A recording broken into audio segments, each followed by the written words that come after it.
안녕하세요. 무비 리치를 진행하고 있는 송우진 감독입니다. 김예린입니다. 지난주에 예고했듯이 저희는 방화가 아닌 외화를 가지고 왔습니다. 우리 시청자들의 연령층이 어떤지 잘 모르지만 다 이해하시는 분은 다 이해하시리라고 믿습니다. 자, 오늘은 시리즈물이죠. 스피인오프까지 6편. 제목은 슈퍼배드 4. 악당을 그만두고 악당 전담 처리반 AVL이 된 그루는 루시, 마고, 에디스, 아그네스, 미니언들과 그루 주니어까지 완전한 그루 패밀리를 만들고 평안한 한때를 보내고 있습니다.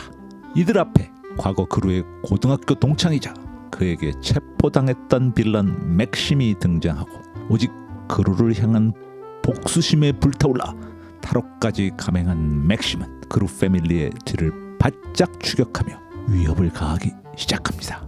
미니언 파서블 영화 슈퍼배드 4였습니다.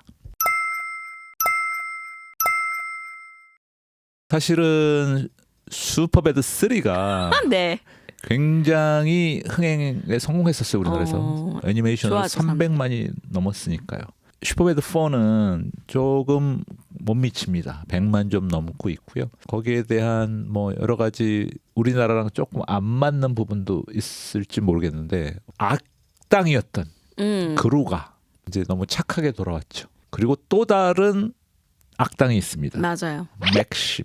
근데 사실 맥심이 너무 유약해요. 바퀴벌레. 가장 유약한 캐릭터 중에 하나인 메뚜기. 아니 바퀴벌레야. 예, 바퀴벌레인데 유재석이 생각나는 맞아요. 예, 그런 캐릭터였는데 뭐 생긴 것도 비슷하지 않아요? 근데 또 생각해보니까 그 바퀴벌레들이 너무 귀여웠어. 귀여워가지고 더 안 무서웠던 것 같아요. 어쨌든 이 가족 영화를 표방했습니다. 그래서 가족들이 보기 좋은 영화라고 생각이 되고 또 그루 주니어 딸 셋에 이제 남자애 맞아요. 하나 태어납니다. 귀여워. 네, 너무 귀엽고 또 나름 역할을 또 합니다. 약간 조력자죠. 포피가 조력자로 나타나고 또 미니언스들의 또 새로운 활약들이 있습니다. 히어로들을 따온 메가 미니언스가 또 등장합니다. 그래서 사실 볼거리들이 좀 많아요. 어떤 면에서는. 그러다 보니까 약간 어수선한 면도 있다. 솔직한 저의 감상이고요. 그리고 사실 미니언즈의 매력은 악당이 되고 싶어하는 데 있거든요. 근데 얘들이 착해지면서부터 재미가 없어.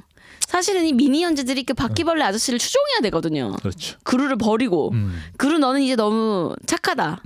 우리는 이런 거 원하지 않는다. 우리는 악을 원한다. 이렇게 해야지 나를 설득시킬 텐데 미니언즈도 변했네. 뭐 악당 찾아가다가 본의 아니게 선을 이룩하는 그런 게 되게 재밌는데 그러니까 그 메가 미니언스 나와서도 걔네들이 막 나중에 막 실수하는 장면들이 막 나오잖아요. 그런 걸로 좀 많이 더 어필을 하면 더 맞아. 재밌었을 텐데 그런 거 잠깐 나오고 말거든요. 그러니까 약간의 정체성을 보여주는 듯한 그런 느낌이 있긴 있죠. 그럼에도 불구하고 우린 또 성경 말씀을 찾아봤습니다. 오늘 제가 골라본 말씀은 이겁니다.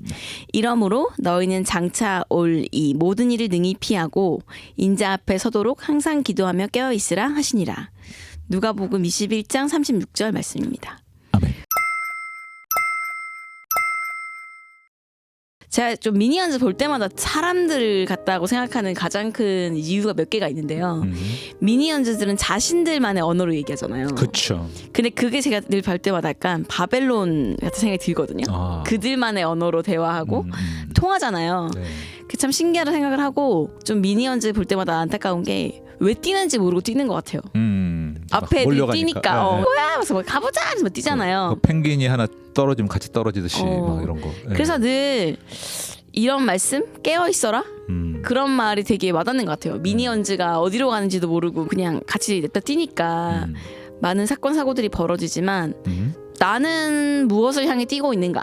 이번에 미니언즈 보면서 조금 그런 생각이 들었거든요. 그래서 그 미니언즈의 사실 방향성은 악당이 되고자 하는 그 방향성이라는 게 있는데 네. 좀 오늘 저희 이제 정신 차려 이런 건가요? 너희는 악당인데 이렇게 선해 이러면서 깨어있어 임마 뭐 이런 거예요?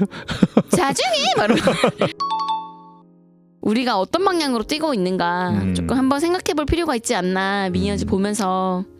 속도보단 방향이죠.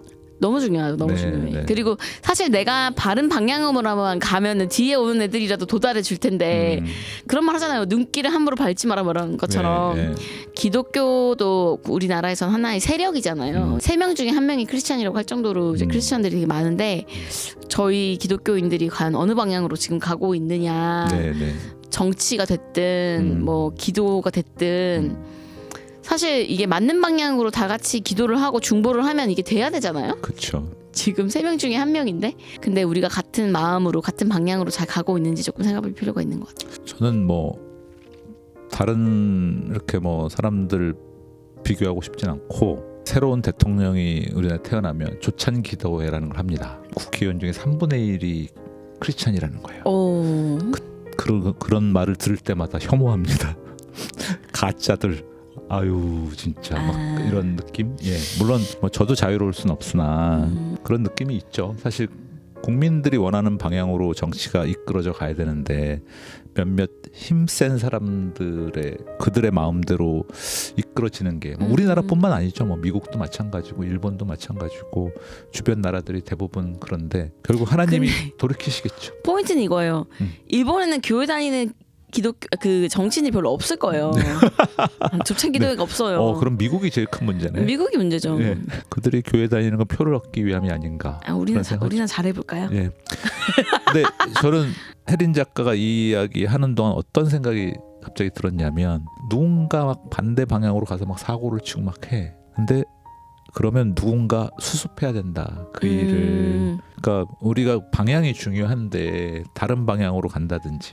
저 그런 생각하거든요. 이렇게 처음에 출발이 잘못될 수 있어. 예를 들어서 뭐 20-30% 내의 방향을 바꾸려면 바꿀 수가 있어요. 근데 그게 막 7-80% 진행된 다음에 방향을 바꾸려면 이 각도가 이렇게 벌어지는 거죠. 그러니까 조금 벌어졌을 때는 이거를 만회할 수 있는 기회가 있는데 너무 시간이 지나면 만회하기 힘들다. 이런 생각이 갑자기 들었고 그래서 우리가 비록 옳지 않은 길 또는 잘못된 길을 가더라도 빨리 돌이키자. 시간이 빠를수록 좋다. 그런 생각이 갑자기 들었습니다. 맞습니다. 구구절절 옳은 말. 그래서 오늘 말씀대로 항상 기도하며 깨어 있어야 그게 가능하다. 그러니까 성경도 보지 않고 기도도 하지 않고 나는 그냥 하나님 믿어 크리스찬이야. 나는 하나님이 나를 항상 보호하실 거야. 그냥 내피셜로 믿음을 갖고 있으면 아니 되옵니다. 그런 생각이 들었습니다. 좋습니다. 인정합니다. 오늘은 여기서 좋은 영향력으로 여러분들이 살아가실 바라면서 다음 영화는 뭐 하죠? 다음 영화는 비밀이야. 90년대로 가고 싶습니다. 아 좋네요. 예, 90년대로 가고 싶어요. 꽤 괜찮은 영화가 나왔습니다. 다음을 또 기대해 보겠습니다. 다음 영화는 방화입니다. 아 너무 예스러워. 알겠습니다. 그러면 안녕. 제발 안녕. 안녕.